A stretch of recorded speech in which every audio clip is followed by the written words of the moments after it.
Perkenalkan, nama saya Ari Suryana. Saya adalah mahasiswa semester 2 dari program studi Pendidikan Keagamaan Buddha di Sekolah Tinggi Agama Buddha Negeri Raden Wijaya, Wonogiri, Jawa Tengah.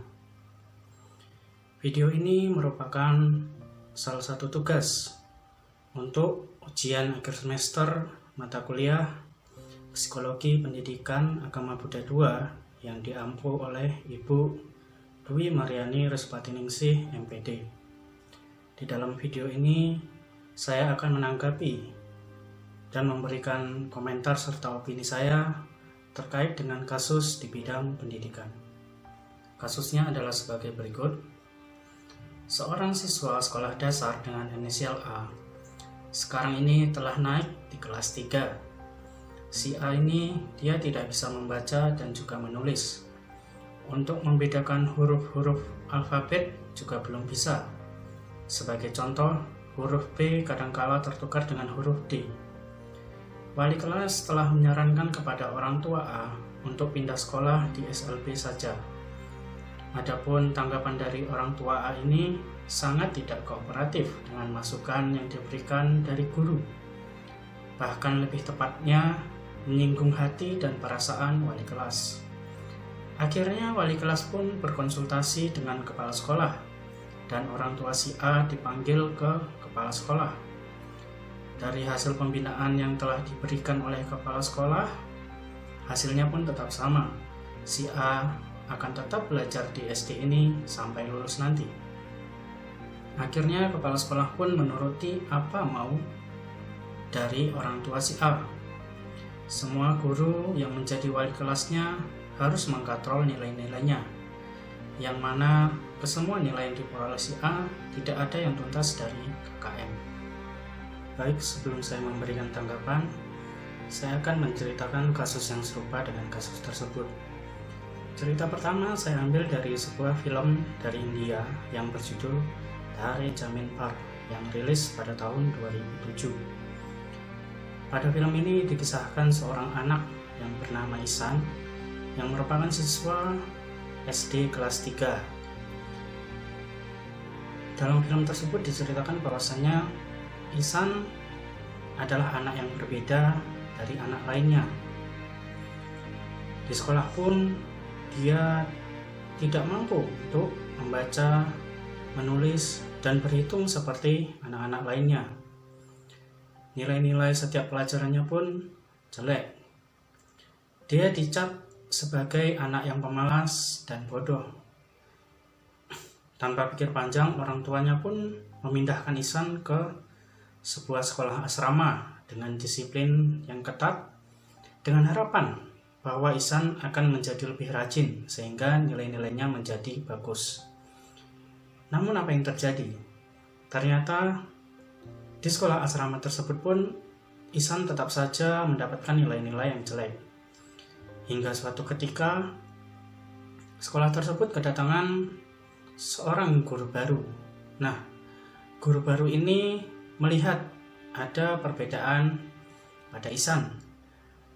Guru baru ini mencoba untuk mengenal Isan dan dia mencoba untuk membantu Isan dalam hal membaca, menulis, dan berhitung dengan cara-cara yang berbeda dari anak-anak lainnya.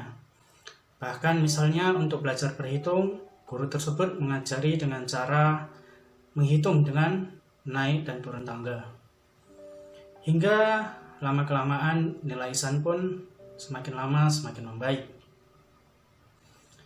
Nah, di akhir cerita dari film tersebut, ternyata Isan ini memiliki sebuah keunggulan dibanding dengan anak-anak lainnya. Walaupun tingkah lakunya agak berbeda dibanding dengan anak-anak lainnya, serta Isan yang cenderung lambat untuk menyerap dan menerima materi pelajaran, ternyata Isan sangat unggul dalam hal menggunakan imajinasinya. Nah, di akhir film tersebut diadakan sebuah lomba melukis antar anak-anak sekolah, dan apa yang terjadi?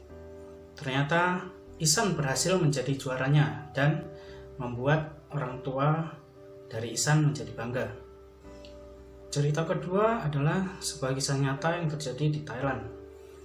Di sebuah sekolah suatu ketika ada seorang murid pindahan baru. Nah, murid ini juga memiliki sifat dan tingkah laku yang berbeda dari murid-murid lainnya. Murid ini cenderung lebih agresif, di mana ia selalu berjalan-jalan di dalam kelas. Awalnya wali kelas menganggap bahwa murid ini mengalami keterbelakangan mental ataupun merupakan anak berkebutuhan khusus. Namun, apa yang dilakukan oleh wali kelas tersebut? Apakah dia menyuruh orang tuanya untuk langsung memindahkannya ke SLB? Ternyata tidak. Yang dilakukan oleh wali kelasnya adalah mencoba mengenali anak tersebut. Jadi dia mencoba mencari tahu apa yang sebenarnya dialami dan apa yang sebenarnya terjadi pada anak tersebut. Dia mencoba mencari-cari, membaca-baca buku, dan mencoba mengenali anak tersebut. Nah, wali kelas tersebut tidak meninggalkan anak tersebut dan mencoba untuk membantu dan membimbingnya. Dia mencoba memberikan perhatian-perhatian yang khusus, yang berbeda dari anak-anak lainnya. Nah, di akhir kisah ternyata anak tersebut memiliki sebuah kelebihan tersendiri, yang mana anak tersebut sangat pintar dalam berhitung. Bahkan anak tersebut bisa menebak hari apa dari tanggal yang disebutkan, walaupun tanggal yang disebutkan itu tidak pada tahun tersebut. Nah, itu merupakan salah satu bentuk kecerdasan ataupun keunggulan yang dialami oleh murid tersebut. Lalu, dari kisah tersebut, ternyata ketika dewasa, murid tersebut menjadi seorang guru, terutama bagi anak-anak berkebutuhan khusus. Nah, dari kedua kisah yang saya ceritakan tadi, terdapat kesamaan di mana guru ataupun wali kelas tidak meninggalkan anak didiknya dan berusaha untuk mengenali anak didiknya, membantunya, dan membimbingnya. Hal ini tentu sangat bertolak belakang dengan hal yang dilakukan oleh wali kelas dalam kasus yang disampaikan di awal tadi. Nah, hendaknya seorang wali kelas itu tidak langsung menyerah dan langsung menganggap bahwasannya dia tidak bisa menangani anak tersebut dan menyarankan untuk memindahkannya ke SLB. Tetapi perlu kita ketahui bersama bahwasannya setiap anak itu memang berbeda. Mereka memiliki kemampuan dalam menyerap dan memahami materi yang berbeda. Jadi kita tidak serta-merta menganggap bahwasannya anak yang memiliki kebutuhan khusus ataupun anak yang memiliki keterbelakangan mental itu merupakan anak yang bodoh ataupun anak yang lambat. Tidak juga, karena dari dua cerita yang saya ceritakan tadi, ternyata anak-anak tersebut memiliki sebuah kecerdasan ataupun sebuah keunggulan dibandingkan dengan anak-anak lainnya. Nah, hal ini juga senada dengan yang disampaikan oleh Profesor Howard Gardner yang menyatakan bahwasannya setiap individu manusia itu adalah individu yang cerdas. Dalam teorinya mengenai kecerdasan majemuk, Howard Gardner menyatakan bahwa individu manusia itu bisa memiliki 9 jenis kecerdasan. Jadi kita tidak bisa menyamaratakan tingkat kecerdasan dari setiap anak-anak. Bahkan seorang ilmuwan ternama pun, yaitu Albert Einstein, mengatakan bahwasanya kita tidak bisa menyamaratakan tingkat kecerdasan setiap orang. Nah, Albert Einstein berkata bahwasanya kita tidak bisa menilai seekor ikan dari caranya memanjat pohon, di mana ikan tersebut akan menganggap dirinya bodoh. Jadi ya sama, kita tidak bisa menilai kecerdasan seseorang yang misalnya orang tersebut lambat dalam hal berhitung, tetapi dia memiliki kecerdasan di bidang musik. Kita tidak bisa menilai kecerdasannya hanya dari berhitung saja, tetapi kita harus melihat aspek-aspek lainnya seperti dari musik itu tersendiri. Selanjutnya saya akan menanggapi tentang hubungan antara guru ataupun wali kelas dengan orang tua pada kasus tersebut.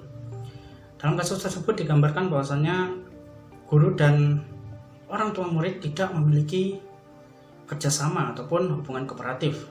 Padahal sesungguhnya kerjasama antara orang tua dengan guru ini akan membantu dalam pendidikan si anak, yang mana orang tua berperan dalam mengawasi perkembangan tingkah laku ataupun perkembangan pendidikan si anak ketika berada di rumah, yang mana ini akan menjadikan input kepada si guru ataupun wali kelas yang menghandle ataupun menangani perkembangan tingkah laku dan perkembangan pendidikan anak selama berada di sekolah.